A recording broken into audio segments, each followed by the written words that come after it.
Hello viewers, welcome to my channel, and in today's video I'm going to be teaching you the rules of sword. Many people find solving sword a little bit easy, but in this video I'm going to help you simplify it. Don't forget to subscribe and hit the notification bell so that when I upload a new video you'll be able to see it. So let's begin. So first rule we need to know is the rule 1. If you have all square root of a plus or minus square of b is not equal to square root of a plus or minus square root of b.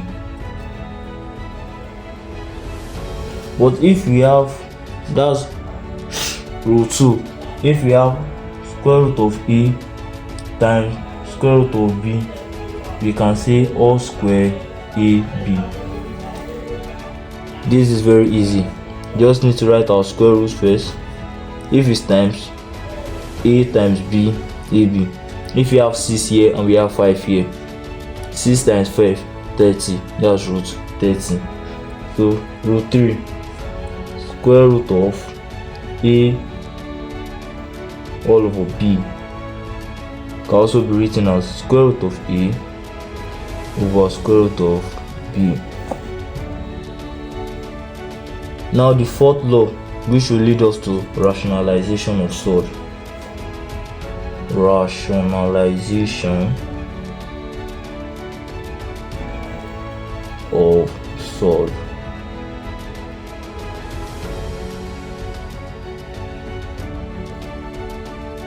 If you have rule 4, if you have a all over root b or square root of b, so root b. When we want to rationalize, we use the denominator to times the numerator and the denominator. What am I trying to say? This equals to a over root b times root b over root b. That will give us a times root b. What we just need to do is to put our a in front of it, we put our root b, just like saying a times x equals to ax.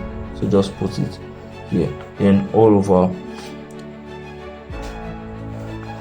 Remember in rule 2, if you have root a times root b, we get square root of ab. So here we have root b times root b, and root b times root b will give us root b square. E square to cancel square root, we are left with b. So root b times root b is equals to b. This is our answer. So rule 5, we have a all over c root b, that will be equals to a all over c root b. I'm not going to take this c with it, times a over root b. That will give us a square, mistake, root b, sorry. That will give us a root b over c times root b times root b. Remember, in this place is what? B. 2 times b. That will give us a root b over c b. Final answer. That's how we apply it into numbers.